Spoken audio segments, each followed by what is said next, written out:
안녕하세요. 문학소리입니다. 들려드릴 나도양의 17원 50전은 시 선생님에게 쓴 젊은 화가 A의 편지글입니다.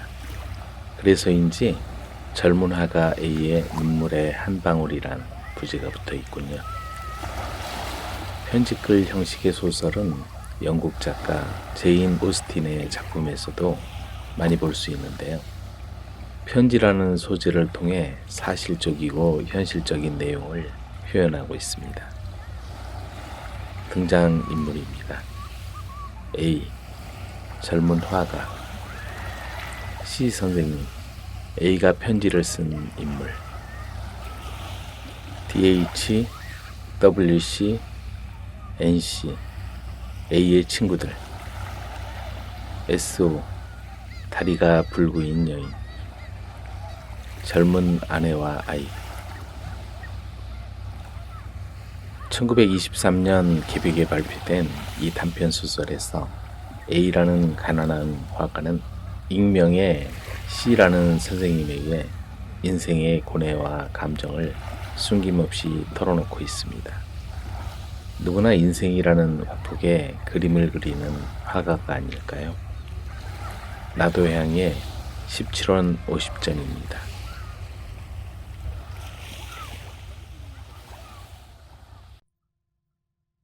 젊은 화가 A의 눈물의 한 방울.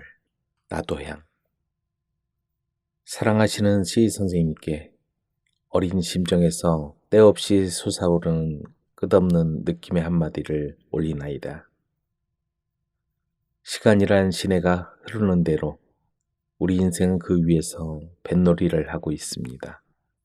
늙은이나 젊은이나 마음 아픈이나 가슴 쓰린이나 행복의 손가를 높이 외는 이나 성공의 구가를 길게 부르짖는 사람이나 이 시간이란 시내에서 뱃놀이 하지 않는 사람이 누구입니까? 오늘 이 편지를 선생님께 올리는 이 젊은 A도 시간이란 시내에 이력 편지를 띄워놓고 끝모르는 폭으로 향하여 둥실둥실 떠갑니다. 어떠한 이는 폐주하는 기선을 탔으며 어떠한 이는 높다란 돛을 달고 순풍에 밀려 갑니다. 또 어떠한 이는 밑구멍 뚫어진 거룻배를 이리 뒤뚱 저리 뒤뚱 위태하게 젓고 갑니다. 또 어떠한 배에서는 하품하고 기지개 켜는 소리가 들립니다. 또 어떠한 배에서는 장구를 두드리고 푸른 노래를 부르기도 합니다. 어떠한 배에서는 불그레한 정화에 소곤대는 소리가 들립니다. 어떠한 배에서는 여자의 애끓는 울음소리가 납니다. 어떠한 배 속에서는 총노가 춤을 추고 어떠한 배 속에서는 노름꾼의 코 고는 소리가 납니다. 그러나 이 A의 탄 배에서는 무슨 소리가 들리는 줄 아십니까? 때없는 우울과 비분과 실망과 고통과 원망이 뭉텅이가 되고 덩어리가 되어 듣는 이의 귓구멍을 틀어막는 듯이 다만 띵하는 머리 아픔이 있을 뿐이외다. 나와 같은 배를 띄워 같은 자리를 지나가는 배가 몇백, 몇천 있습니다. 그들은 다만 서로 바라보며 기막혀 웃을 뿐이외다. 그리고 서로 눈물 지을 뿐이외다. 선생님, 이 배가 가기는 갑니다. 1시간에 오리를 가거나 단 1리를 가거나 가기는 갑니다. 그러나 그 배가 뒷걸음질 칠 리는 없을 터이지요. 가기만 하는 배는 우리를 실어다 무엇을 하려 할까요? 흐르는 시간은 말이 없고 뜻이 없음에 다만 일정한 규칙대로 가기는 가겠으나 뜻없고 말없는 시간이란 시내 위에 이 애인은 무슨 파문을 그려놓아야 할까요? 새벽소리 찬바람에 차르륵 찬사 뛰어노는 어여쁜 물결입니까? 아침 저녁 멀리 밀려왔다 멀리 밀려가는 밀물에 스르렁거리는 물결입니까? 초승달 갸우뜨름하게 비친 푸르렀다 희었다 하는 깜찍한 파문입니까? 어쨌든 저는 무슨 파문이든지 그 시간이란 시내 위에 그리어 놓아야 할 것이외다. 하다못하여 시꺼먼 물결 위에 푸하게 일어난 거품일지라도 남겨놓고야 말 것이외다. 선생님, 그러나 그 파문을 그리려 하나 그릴 수가 없습니다. 하늘의 바람은 너무 강하고 올려오는 물결은 너무 힘이 있습니다. 인습이란 물결이 이 작은 편지를 몰아낼 때와 육박하는 환경의 모든 시꺼먼 물결이 가려고 하는 이 A라는 조그만 배를 집어삼키려 할 때 닷을 감으랴 노를 저으랴 가려고는 합니다마는 방향을 정하려 하나 팔의 힘이 약하고 가려고 하오나 나를 이끌어 나아가게 하는 힘있는 발동기를 갖지 못하였습니다. 그나 그뿐입니까?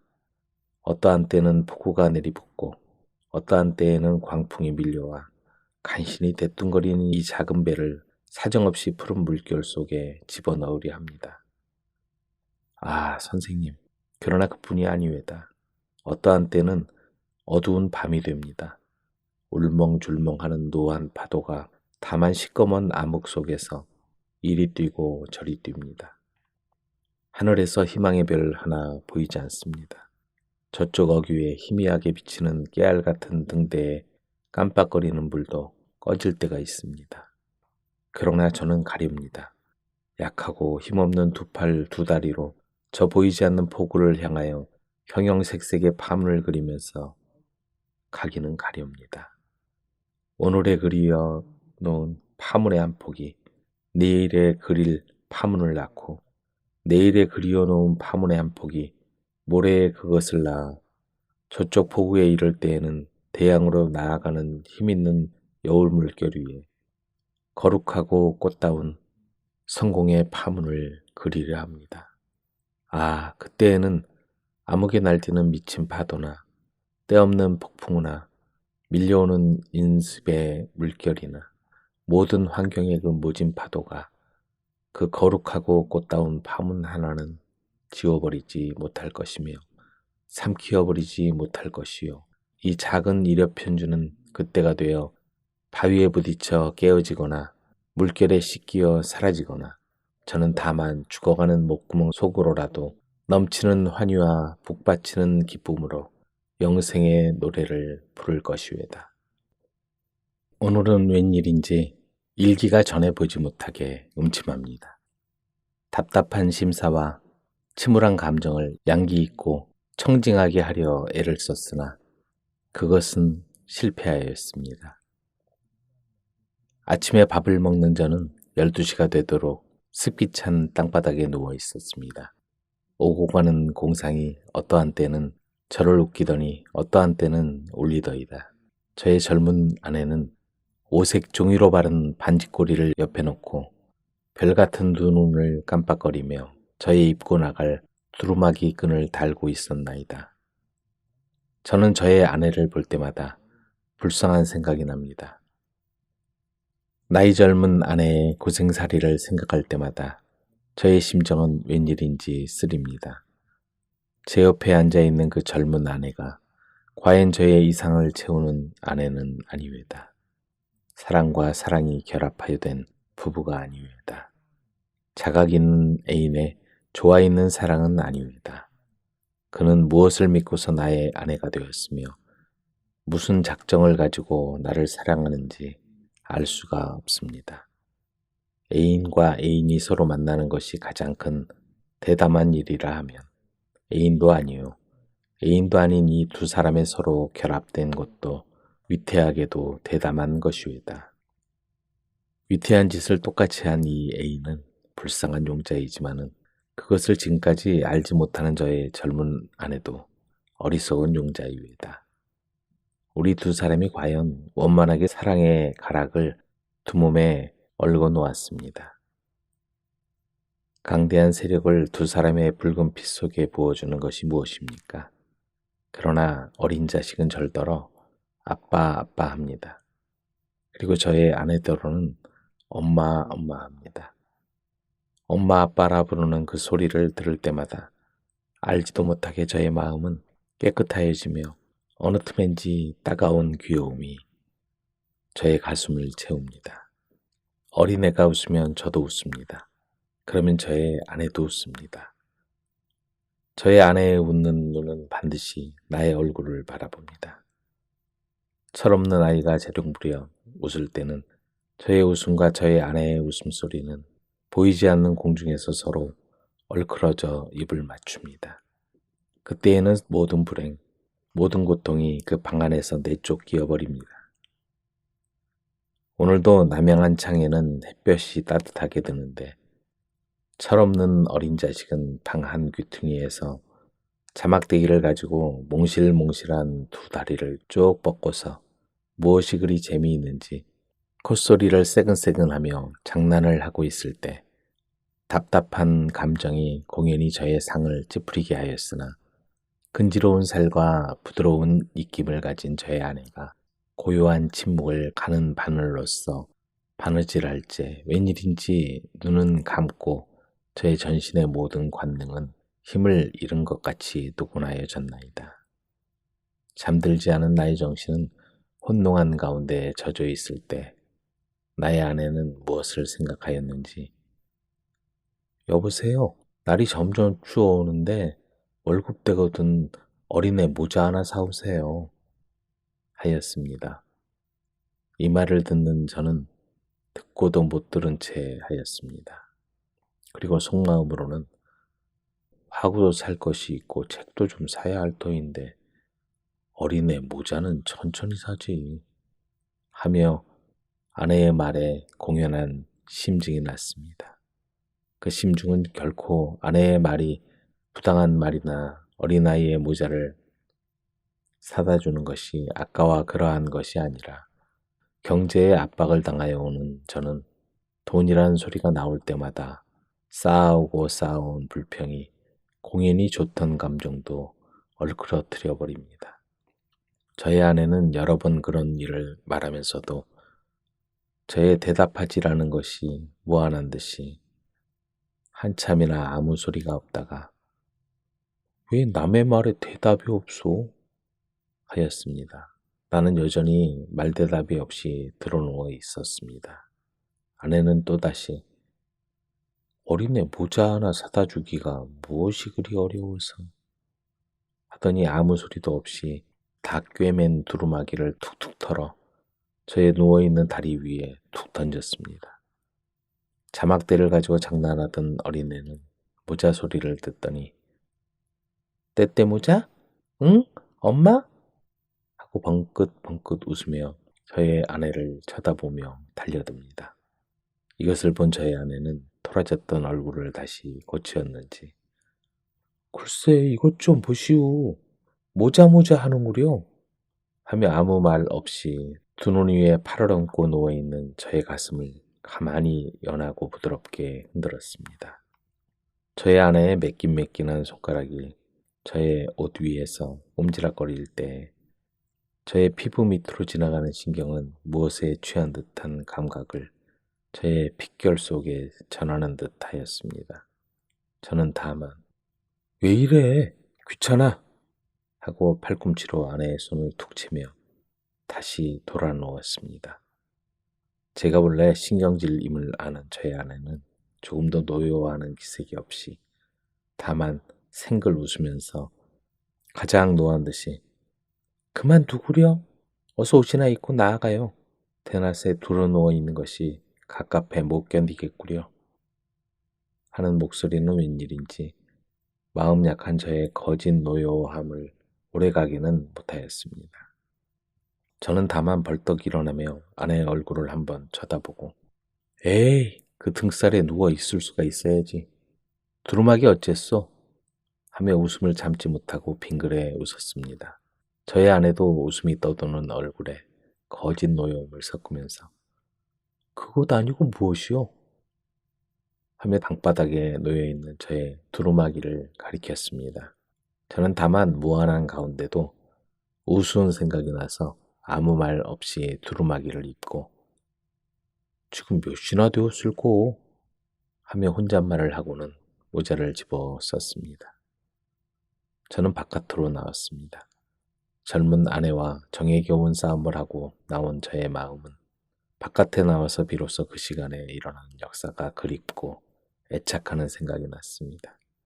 새로운 공기와 푸른 하늘이 거의 공연히 센티멘털한 심정을 녹이며 부드럽게 하여 줄 때 웬일인지 반 웃음과 반 노여움을 섞은 저의 젊은 아내의 얼굴과 그의 표정이 말할 수 없이 저의 마음을 매취케 하는 듯하였습니다.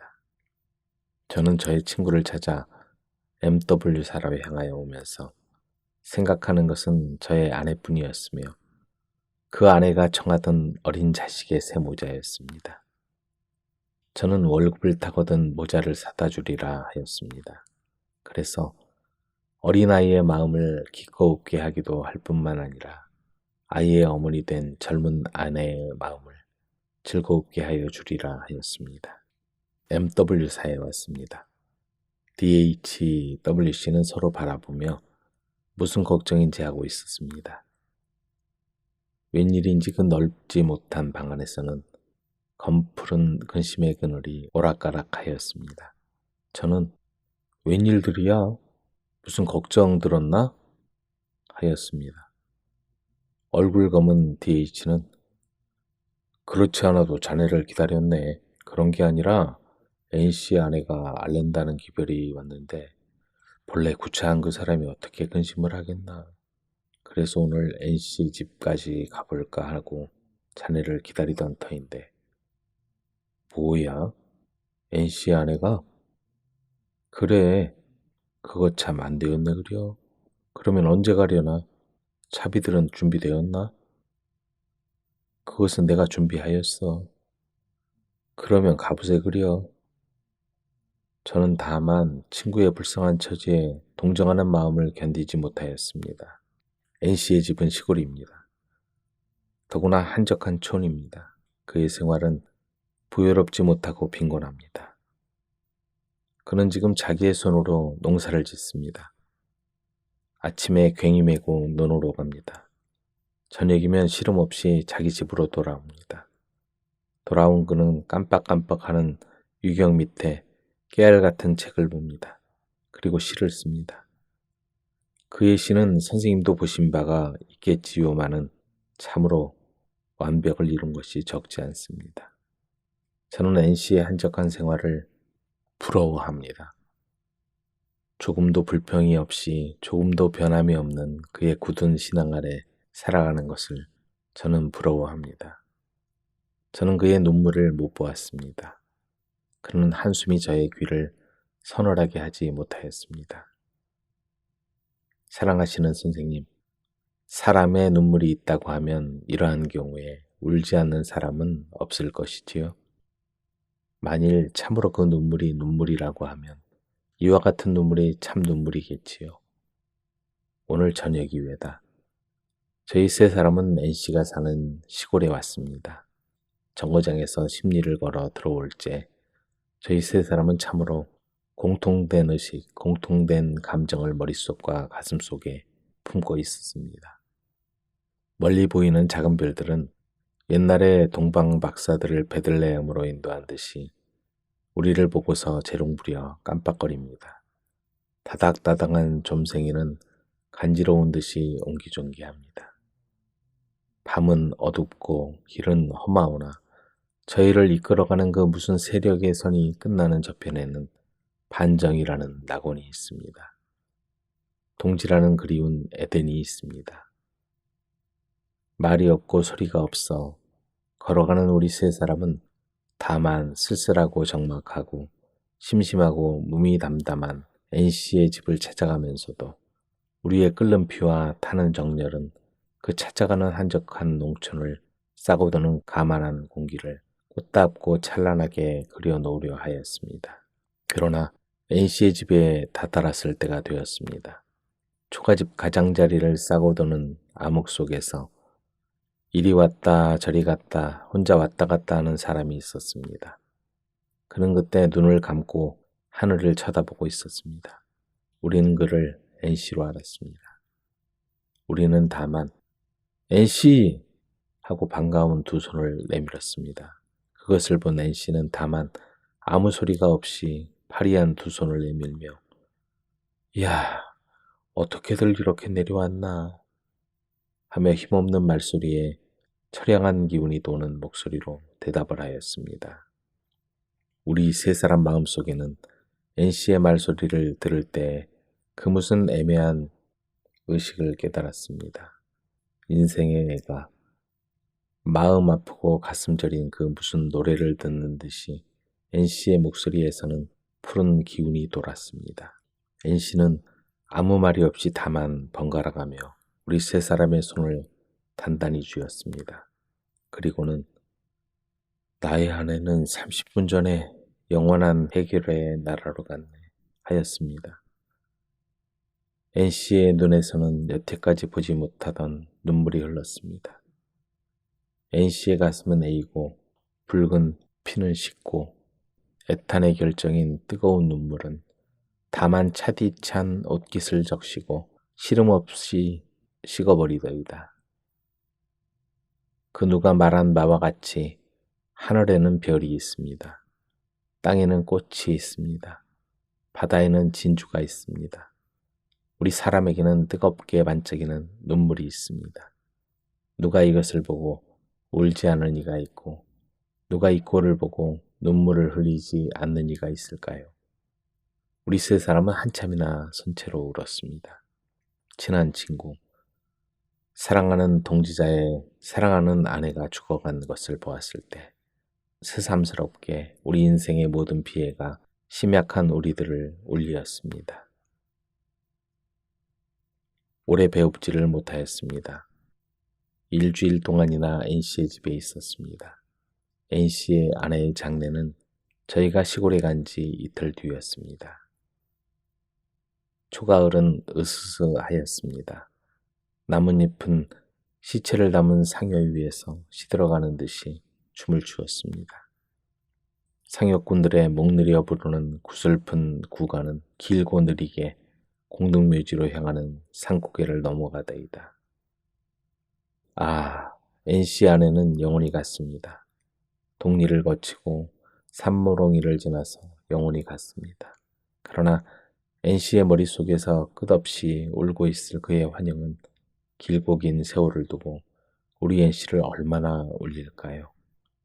회고의 기억 속에서 시들스럽게 춤추는 그의 그림자는 몇 번이나 NC의 두 눈을 감개무량하게 하겠습니까?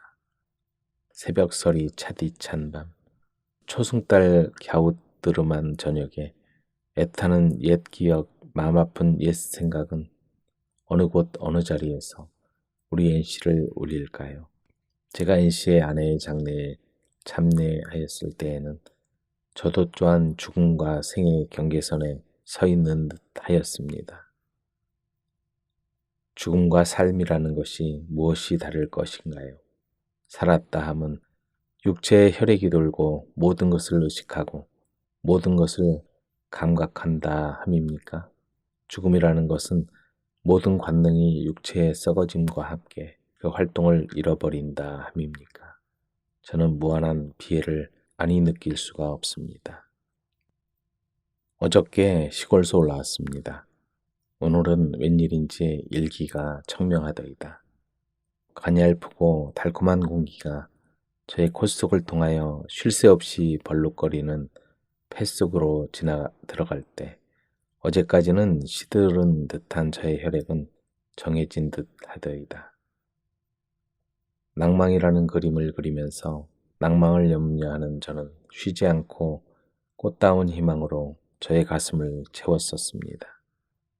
그윽한 버별 속에서 브러쉬와 팔레트를 움직일 때 저는 살았으며 생의 진실을 맛보았습니다. 다만 제가 팔레트 판을 들고 캔버스를 격하여 앉았을 때가 저의 참 생이었습니다. 낭망이라는 모토를 가진 그림을 그리면서도 무한한 장래와 끝없는 유열이 있었습니다. 애인의 손을 잡고 그의 귀 밑에 눈물을 떨어뜨리며 자기의 흉중을 하소연할 때와 같이 정결하고 달콤한 맛이 저의 전신을 물들였습니다. 오늘은 웬일인지 정신이 청징하였습니다.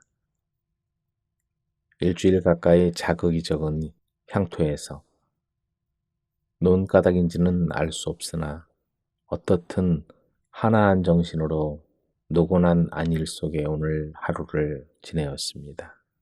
그러나 안일에도 권태가 있고 법열에도 깨일 때가 없지 않았습니다. 육체의 권태는 정신까지 권태하게 하더이다. 또다시 법열까지 깨뜨려 버리더이다. 저는 기지개 한번 하고 팔레트판을 내던졌습니다. 그리고 캔버스를 집어치우고 외투를 입고 모자를 쓰고 시계를 보았습니다. 그 시계는 2시를 가리키고 있었습니다. 저는 2시간의 여가가 있음을 알았습니다. 그래서 그 권태를 녹이기 위하여 SO의 집으로 가려 하였습니다. SO는 불쌍한 여성이외다. 한 다리가 없는 불구자 이외다. 나이는 20세 이외다. 그는 한쪽 없는 다리를 끌면서 추우나 더우나 학교에를 10여 년이나 다녔습니다. 제가 중학교 4년급 다닐 때 날마다 아침이면 같은 길모퉁이에서 만나는 것이 연이 되어 그와 사귀게 되어 지금까지 3년 동안을 지내왔습니다. 그에게는 나이 늙은 어머니 한 분밖에는 없습니다. 아침이나 저녁에 학교에 가고 올 때에는 그는 반드시 자기 딸의 학교에 가고 학교에서 오는 것을 바라보고 기다렸다 합니다. 학교에서 무슨 일이 있어 늦게 돌아오게 되면 그의 늙은 어머니는 반드시 학교 문 앞에까지 와서 자기의 딸을 기다리고 있었다 합니다. 아, 선생님, 불구자의 모녀의 생활은 참으로 눈으로 볼 수 없는, 생각할 수 없게 불쌍하고 참담합니다. 그의 물질적 생활은 이 세상에서 제일 비참합니다. 그는 남의 집 겹방에서 바느질 품으로 그날그날의 생활을 계속하고 있습니다. 오늘도 그 불쌍한 불구자를 찾아왔습니다. 문을 들어서며 기침을 2번 하였습니다. 그러나 웬일인지 그전에는 반드시 반가이 맞아주던 그 불구의 여성, 오늘은 그의 그림자를 볼 수가 없었습니다. 문간에 들어선 저의 마음은 저녁날의 산골짜기를 헤매는 듯이 휘휘하였습니다. 가련한 불구의 여성이 나를 맞아주지 않는 것이 저의 마음을 울게 하였습니다. 저는 또다시 기침을 하고 구멍이 뚫어지고 문풍지가 펄럭펄럭하는 방문을 열려 하였습니다. 그러나 저는 그 문을 열지 못하였습니다. 숭숭 떨어진 문틈으로 새어나오는 불구인 여성의 모녀의 울음소리는 저의 감정을 연민의 정으로 물들였습니다. 저는 다만 망연하게 아무 말 없이 서 있었습니다. 말 없이 서 있는 저의 주인은 나른한 공기가 불구자의 어머니와 불구인 여성의 울음소리를 싣고서 시들어지는 듯이 선물을 주었습니다. 조금 있다가 문이 열리더니 나오는 사람은 그의 늙은 어머니였습니다. 그는 치맛바람으로 눈물을 씻으면서 저를 바라보더니 오셨습니까? 어서 방으로 들어가시지요. 하며 돌아서서 코를 풀었습니다. 저는 무엇이라 물어볼 말도 없거니와 또다시 말할 것도 없어 다만 네, SO는 있나요? 하며 방 안을 들여다보았습니다. SO의 어머니는 네, 있어요. 하며 방 안을 들여다보며 예, 선생님 오셨다. 하였습니다. 방 안에는 SO가 돌아앉아 여태껏 울고 있는지 차마 고개를 돌리지 못하고 다만 치마끈으로 눈물을 씻고 있었습니다. 그러나 제가 온 것을 보고서는 그대로 고개를 숙이고 몸을 틀어 돌아앉으면서 어서 오십시오 하고 말갛게 피가 오른 두 눈으로 저를 쳐다보더니 다시 눈을 방바닥으로 향하였습니다. 저는 들어가기를 주저하였습니다. 그렇다고 그대로 돌아갈 수는 없었습니다. 저는 구두끈을 끄르고 그 방 안으로 들어갔습니다. 방 안으로 들어가려 할 때 마루 끝에 놓여있던 SO의 다리를 대신하는 나무다리가 저의 발길에 채여 덜컥하더이다. 저는 그때 근지럽고 누가 옆에서 애비! 하고 징그러운 것을 저의 목에다 던져주는 듯이 진저리를 치는 듯이 방 안으로 뛰어들어갔습니다. SO는 오늘은 시간이 없으셔요? 하며 다른 때와 다르게 유심히 저를 쳐다보았습니다. 저는 이따가 4시에나 시간이 있으니까요. 잠깐 다녀가려고 왔어요. 하고 자리를 정하고 앉았습니다. 대개 무슨 좋지 못한 일이 생겼습니까? 하고 저는 그의 운 이유를 알아보려 하였으나 그는 다만 아니에요 하고 부끄러움을 띠며 아무 말이 없었습니다. 저는 또다시 무엇이라 물어볼 수가 없어서 다만 사면만 돌아다보며 아무 소리가 없었습니다. SO는 한참이나 가만히 있었습니다. 그러다가 반쯤 떨리는 목소리로 선생님 하고 저를 부르더니 또다시 아무 말이 없이 한참이나 꼼지락꼼지락하는 손가락만 바라보다가 저의 네 하는 대답을 재촉하는 듯이 또다시 선생님 하였습니다. 저는 네 하고 그의 구부린 머리에 까만 머리털만 바라보았습니다. 저는 병신입니다.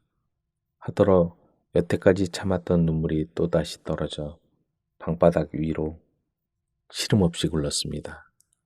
이 소리를 듣는 저도 울고 싶었습니다. 저는 병신인데요. 하고 힘있는 어조로 또다시 한 말을 거부하더니 그대로 방바닥에 엎드려져 울면서 목맨 소리로 병신인 저도 피가 있고 감정이 있습니다. 뜨거운 눈물과 새빨간 정열이 있습니다. 그러하나 불쌍한 저는 그 눈물을 가지고 혼자 우나 그 눈물을 알아주는 사람이 없으며 그 정열을 혼자 채웠으나 그것을 받아주는 이가 없어요. 불쌍한 사람은 세상에서 더욱 불쌍한 구덩이에 틀어박으려 할 뿐이야요. 하며 느껴가며 울었습니다. 저를 A씨는 불쌍히 여겨주십니까? 만약 참으로 불쌍히 여겨주신다 하면 이 저의 마음까지 알아주세요. 하고 애소하듯이 저의 무릎에 엎드려 울었습니다. 선생님, 누가 이 말을 듣고 울지 않는 자가 있으며 누가 불쌍히 여기지 않는 자가 있을까요? 저는 그만 에스오를 껴안고 한참이나 울었습니다. 에스오 씨, 울지 마셔요. 나는 당신을 불쌍히 여깁니다. 참으로 동정합니다. 그러면 한 달이 없는 불구자인 저를 길이길이 사랑하여 주시겠어요? 이 말을 들은 저는 다만 네 하고 아무 말이 없었습니다. 저는 그 말에 대답을 하지 못하였습니다. 저희 눈앞에 나타나 보이는 것은 저의 나이 젊은 아내였습니다. 자막대기 가지고 놀고 있던 어린아이였습니다. SO는 네, A씨 대답을 하여 주세요. 하고 저를 애소하는 두 눈에 방울방울 눈물을 괴고서 쳐다보았습니다. 아, 선생님, 이 SO를 저는 참으로 불쌍히 여깁니다. 참으로 동정합니다. 그가 눈물을 흘릴 때에 나도 눈물을 흘립니다. 그가 속 태울 때에는 나도 속을 태우려 합니다. 하늘 아래 지구 한 점 위에서 꼼지락거리는 이 병신인 SO를 저는 힘껏 붙잡고 울더라도 시원치가 못할 것 같습니다. 그러나 선생님, 그 불쌍히 여기는 마음이 생기는 그 찰나 사이에 벌써 사랑이라는 것이 간 것이 아닐까요? 그의 손을 잡고 따라서 같이 우는 것이 벌써 사랑이 아니었을까요? 그러나 이 불구의 여성은 저를 사랑하려 합니다마는 저는 여성의 사랑을 얻고서 도리어 가슴이 아팠습니다. 진정한 사랑을 받으면서 그것을 물리치지 않을 수가 없었습니다. 저는 불구의 여성의 뜨거운 사랑을 받기에는 너무나 불행한 사람이외다. 선생님 육체의 불구자는 그 불구를 동정한 저로 말미암아 사랑의 불구자가 될 줄이야 꿈에나 알았사오리까. 사랑은 곧은 것이요 굽은 것 아니니 저는 벌써 그 곧은 길 위에 선 사람이외다. 저의 아내를 사랑하지 않은 바가 아니었나이다. 그러면 저는 저의 아내에게로 향하는 꼿꼿한 사랑을 일부러 꺾어 이 불구의 여성을 사랑할 수는 없었습니다. 불구의 여성이므로 그를 동정하는 동시에 저의 사랑을 불구가 되게 할 수는 없었습니다. 그러나 이 불구자의 눈물은 그 눈물이 저의 무릎 위에 떨어지는 때부터 아니올시다. 그의 사랑이 저에게로 향할 때부터 벌써 그의 가슴에 어리어 있는 사랑을 불구자 되게 하였습니다. 그는 한 다리가 없는 것과 같이 그의 사랑은 한쪽 없는 사랑이었습니다. 저는 다만 SOC 울지 마셔요. 저의 가슴은 SOC의 눈물로 인하여 녹아버리는 듯 하여다. SOC의 눈물방울이 저의 마음 위에 한 방울씩 두 방울씩 떨어질 때마다 그 무슨 화살을 꿰뚫는 듯이 아프고 쓰립니다. 할 뿐이었습니다. A씨, 저는 다만 A씨 한 분이 저를 참으로 사랑하여 주실 줄 알았었는데요. 하는 SO는 그 무슨 대답을 기다리는 듯이 아무 말이 없었습니다. 저는 다만 그만 우셔요. 자, 일어나세요. 하고 가리지 못한 눈물을 씻을 뿐이었나이다. 저는 어젯날까지 많은 여성의 사랑을 받는 자를 행복자라 하였었습니다. 그러나 오늘 이 불구자의 하소연을 들을 때 비로소 정의 가슴이 아팠었습니다. 한 개의 사랑을 두 군데로 찢으려 할 때 그 아픔을 알았었습니다. 그 쓰림을 알았습니다. 한 개의 사랑을 가진 한 사람이 여러 사람의 여러 사랑을 받는 것에 그 가슴 저리고 불행한 것을 알았습니다. 그러나 그 불구자는 더욱더욱 불구자가 되어갈 터이지요.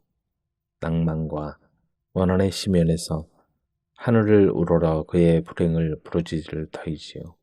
그 부르짖음의 애처로운 소리는 저의 피를 얼마나 식힐까요? 그 소리는 영혼까지 저의 피를 얼마나 식힐까요? 그 소리는 영혼까지 저 귀 밑에서 슬퍼 울 터이지요. 선생님, 저는 이 참으로 사랑하는 여성의 사랑을 매정하게 물리쳐야 할 것입니까? 영원토록 받아주어야 할 것입니까? 불쌍한 자의 울음을 들어주어야 할 것입니까? 불구자의 애소의 눈물을 저의 가슴에 파묻히도록 안아야 할 것입니까? 저는 다만 기로에 방황하며 약한 심정을 정하지 못하고 헤맬 뿐이외다. 네, 알았습니다. 그러나 저는 SOC의 말씀에 그렇게 속히 대답할 수는 없습니다. 그러면 언제 대답을 하여 주시겠습니까? 네, 그것은 천천히 해드리지요. 하는 묻고 대답하는 말이 우리 두 사람 가운데에는 교환되었습니다. SO는 의심하는 듯이 그러면 저를 절대로 사랑하여 주시지는 않는다는 말씀이시죠? A씨의 가슴에는 저를 위하여서는 절대의 사랑이 없으시다는 말씀이지요?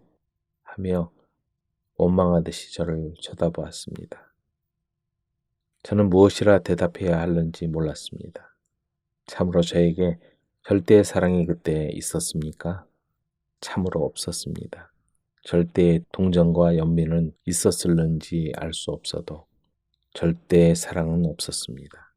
타산이 있었으며 주저가 많았습니다. 어떠한 때에는 불구자라는 근지러운 대명사가 진저리 쳐지기까지 하였습니다. 아무 대답도 없는 저를 보던 SO는 저는 알았습니다. 저는 영원토록 불구자이외다. 한 귀퉁이가 이즈러진 사랑의 소유자이외다. 그뿐 아니라 저는 하더니 단념과 원망이 엉킨 두 눈에는 어리석은 눈물이 어느 틈에 말라버리고 냉소와 저주가 맺힌 듯 할 뿐이었습니다. 이 소리를 듣는 저는 어쩐지 마음이 으스스 차고 몸이 달달 떨리는 듯하여 그의 눈물을 다시 보고 싶었습니다. 그리고는 그의 단념과 원망과 냉소와 저주가 맺힌 듯한 표정을 볼 때 저는 또다시 그의 마음을 풀어뜨리고 힘없고 연하게 울리고 싶었습니다. 저는 SOC 고 그의 손을 잡으며 저는 영원토록 SOC를 잊지는 못하겠습니다. 하였습니다. 그는 네, 저를 잊지 말아주세요. 저도 눈을 감을 때까지는 A씨를 잊지 못하겠지요. 할 뿐이었습니다. SO의 집에서 나온 저는 학교를 향하여 갔었습니다. 아직까지 청징하던 심씨는 웬일인지 불구인 여성의 집을 다녀나온 후부터는 흐릿하고 몽롱할 뿐만 아니라 침울하고 센티멘털로 변하였습니다. 저는 학교에를 갑니다. 1시간의 도화를 가르치기 위함보다도 그 보수를 바라고 갑니다.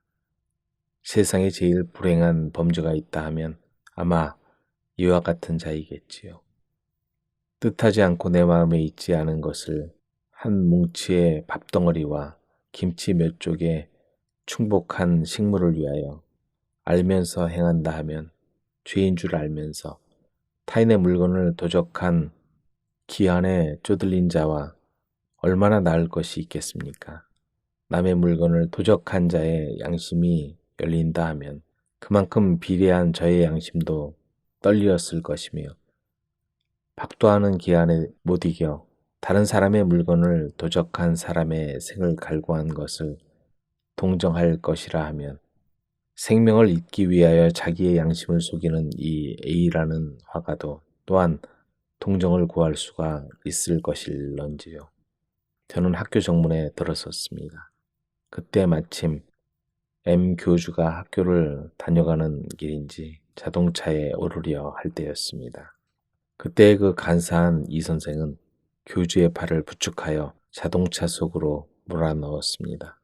저는 이것을 보고 크게 웃었습니다. 옆에서 웃는 것을 보는 박 선생은 왜 웃으시오? 하며 눈을 흘기더니 그게 무슨 무례한 짓이오? 하더이다. 저는 또다시 한번 껄껄 웃으면서 박 선생은 나의 웃는 의미를 모르시는구려 하고 인형이외다 인형이에요. 두 팔 두 다리가 있고도 못 쓰는 인형이외다. 인형은 인형이니까 말할 것도 없지만은 인형을 부축하는 어리석은 사람을 보고서는 나는 아니 웃을 수가 없지요. 하고는 그대로 돌아서서 교실 안으로 들어갔습니다. 오늘은 금음날이외다. 월급 타는 날이외다. 사무실에 들어선 저는 다만 보이는 것이 회계의 동정뿐이었습니다. 그리고 그 돈을 가지고 쓸 공리를 하고 있었을 뿐이었습니다. 오늘도 어린애 모자를 하나 사다 주고 사랑하는 아내의 목도리를 하나 사주어야 하겠다 하였습니다. 25원이라는 월급을 기다리는 저의 마음은 웬일인지 쓸쓸하고도 저의 몸이 불쌍해 보였습니다. 그리고 공연히 심증이 났습니다. 교실에 들어가 분필을 들고서 칠판 위에 그림을 그릴 때에는 모든 학생들까지 밉살스러울 뿐이었습니다. 그리고 그 학생들이 저의 운명을 이렇게 만들어준 듯 하기도 하였습니다. 저는 마음에 없는 1시간을 안이 지낼 수가 없었습니다. 그날은 학생들에게 숙제를 해오라 한 날이었습니다. 그 40명 학생 중에 숙제를 해오지 않은 학생이 5이 있었습니다. 그 중에 나이 적고 옷을 헐벗은 학생은 제가 왜 숙제를 안 해왔소? 때 그는 다만 아무 말 없이 한참이나 있더니 뜨거운 눈물을 흘리면서 자꾸자꾸 울고 섰을 뿐이었습니다. 다른 애 학생은 여러 가지 핑계로써 선생인 저를 속이려 하였습니다. 저는 그 눈물 흘리는 학생을 바라보고 또다시 다 뚫어진 양말을 볼 때 어쩐지 측은한 생각이 나서 왜 대답은 아니하고 울기만 하시오? 하며 그의 어깨에 발을 대니 선생인 저의 손이 그의 어깨를 어루만지는 것이 더욱 그의 감정을 느지러지게 하였던지 더욱더욱 느끼어 울 뿐이었습니다. 그러다가는 북받치는 울음소리와 함께 집에서 돈이 없다고 도화지를 사주지 않아요. 하였습니다. 선생님, 제가 이 학생을 벌 줄 자격이 있습니까? 없습니까? 저는 다만 창연한 두 눈으로 그 어린 학생을 바라보며 여보시오, 참마음만 가지면 그만이요.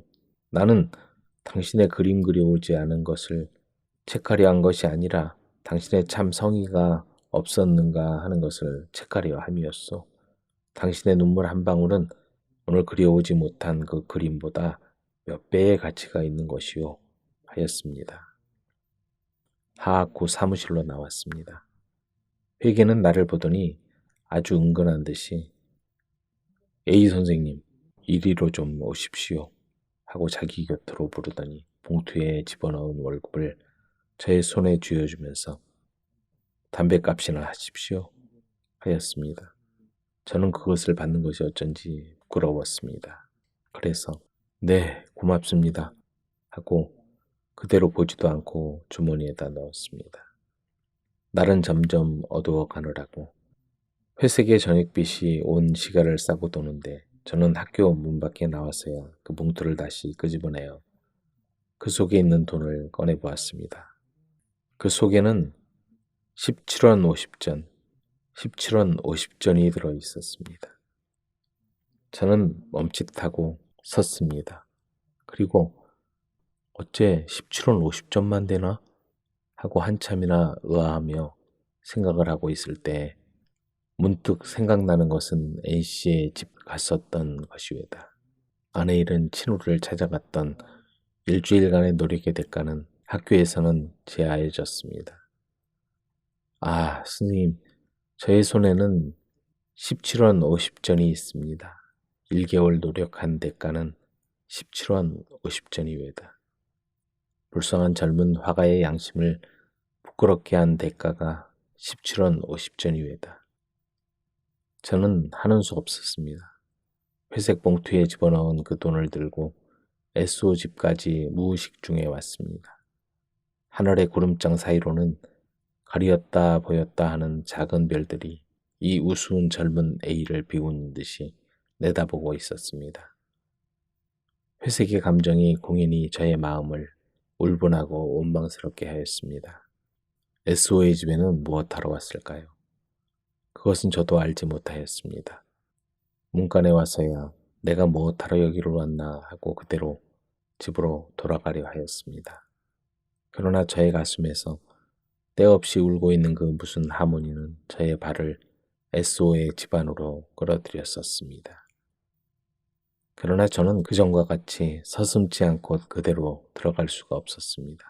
조그마한 문으로 흘러나오는 무거운 공기는 급히 흐르는 시냇물같이 저의 가슴으로 몰려오는 듯 하였습니다. 저는 다만 문간에 서서 도둑놈같이 문안을 엿듣고 망설였습니다. 선생님, 사랑도 아무것도 하지 않겠다고 할 적에는 서슴지 않고 아무 불안도 없이 다니던 제가 오늘은 어찌하여 죄 지은 자 모양으로 들어가기를 주저하였으며 가슴이 거북하였을까요? 죄악이 아닌 사랑을 주려 하는데 저는 가슴이 떨림을 깨달았으며 잘못이 아닌 사랑을 준다는 사람의 집에 들어가기를 주저하였습니다. 저는 10분 동안이나 서 있었습니다. 그때 또다시 그 불구자의 모녀의 울음소리는 그 전보다 더 저의 마음을 훑는 듯 하고 쪼개는 듯 하였습니다. 그리고 모든 비애를 저의 가슴 위에 실어 놓은 듯이 무겁게 슬펐습니다. 그러나 저의 눈에는 눈물이 없었습니다. 학교에서 받은 1개월 노력의 대가인 17원 50전이 저를 울분하게 하였으니 공연히 저의 눈물까지 막아버리었습니다. 저는 한참이나 그 울음소리를 들었습니다. 울음에 섞여 나오는 늙은 어머니의 떨리는 목소리로 분명치 못하게 들리는 것은 SO야, 이제는 그만 한길 귀신이 되었구나 하고 실이 얼어붙은 듯한 불쌍한 소리였습니다. 저는 그제야 그 눈물을 알았습니다. 불구자의 모녀는 몸을 담을 집이 없습니다. 그는 오늘에 몇 푼 안 되는 세전으로 말미암아 집에서 내어 쫓깁니다. 창밖에서 듣고 있는 이 A의 주머니에는 17원 50전이 있습니다. 이 A는 그래도 한 길에서 방황하지는 않겠지로? 저는 그 주머니에 17원 50전을 꺼냈습니다. 그리고 연필로 봉투에 A라 썼습니다. 저는 그 찰나간에 절대의 동정이 제 가슴속에서 약동하였습니다. 저의 피를 뜨겁게 힘있게 끓게 하였습니다. 저는 그 돈을 문을 소리 없이 가만히 열고 가만히 마루 위에 놓았습니다. 그리고 절도와 같이 그 문을 떨리는 다리로 얼른 뛰어나왔습니다. 그리고 뒤도 돌아보지도 않고 저의 집으로 향하여 갔습니다. 집에서 아내가 돌아오기를 고대하겠지요.